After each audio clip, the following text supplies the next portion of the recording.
So I talked about in my blog just being able to experience this whole Olympic experience.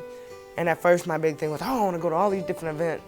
But then when I realized, I'm like, okay, I really don't want to travel an hour to go to an event that lasts, 15, 20 minutes. So I watched a lot of events on TV, but we did a lot more sightseeing. Went up to Christ the Redeemer as a team, did that. We went to the Ceylon Step.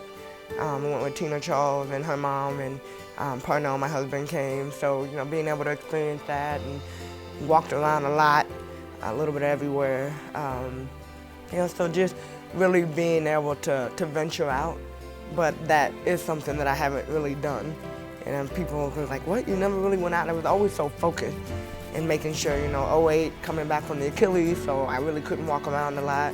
2012, just really wanting to be focused. And not, at that time, I thought that was gonna be my last one. So, that, and then of course, 2008, you're so focused on, whatever I gotta do to help the team win, and we stayed on the ship. We did some sightseeing, but it wasn't nearly as much as I think as I did this past time. What about sharing it with the men's team? I mean, we saw so many pictures during the Olympics. You're on the same plane, you're traveling together, and to have somebody with the Pacers, Paul George, sort of like little brother, win his first gold medal, what was that like? Awesome. It's really cool. Like, even when they announced him to the team, I just was like, I text him like, oh, it's so exciting. Your first one, my last one, just to be able to be a part of it. And even through the conversations that we had while we were over there, so proud of him. And I'm just proud of the way that he carried himself, being able to represent not only the USA, but, our franchise for both of us to be able to be there representing, the USA, but representing Indiana Fever, Indiana Pacers, the whole organization overall, and all of our family. But, just to see him and his mom and dad, they were there at the end, and the excitement that he had. Like, I remember my first time, and just how excited I was. I'm still excited every single time, but there's nothing like the first time, and so being able to be a part of his journey that he'll never forget. I've never forgotten my role models and the people that came before me, so it's really cool to be there with him.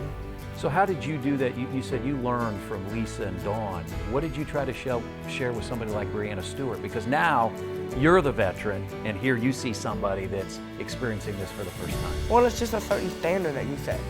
When you're a leader of the team, and when you have the youngins looking at you for decisions that are being made, and even just how you carry yourself, the respect that you have for everybody that's around. It's just a different feel. The intensity, the focus, the lockdown, the selflessness. I mean, I can just go through all these different words, but the USA basketball family, that's what keeps us at a high level, is the way that we're able to go out every single day. And, while we're in practice, we focus on practice. While practice, we focus. When we're done with practice, you can, do whatever you want to do. But even there's a certain standard in how you carry yourself. There's a certain way that you just wouldn't do. I wouldn't even think about doing something that would disrespect, our team, our family, and definitely being a representative of the USA. And I'm assuming that as you look back, what you'll miss the most, not necessarily the games, but the relationship. Yeah, and that's it. I mean, even here, the question's always been like, what are you gonna miss the most?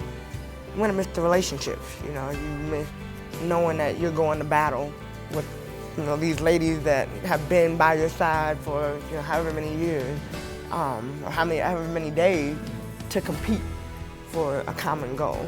And when you're in that battle, all you can see is the people that are around you. While you're there, you're there. While I'm here, I'm here. And so I know I'll miss that in the friendship, because it's easy to be like, oh, we'll stay in touch. But next season, they're gonna be in practice, and I'm gonna be whatever I'm doing. On the beach, right? I hope. Summertime, yep. There's no telling when I'll be. I know I'll come and watch the games and stuff, but even having Tully around, it's just different. We went from teammate to now she's commentating and doing all that, but we still have that common bond. We still have, that relationship. I love her like my sister because having the opportunity to play, but when you're not out there on the court, it's like somebody else comes in and you kind of become an outsider while you're still an insider.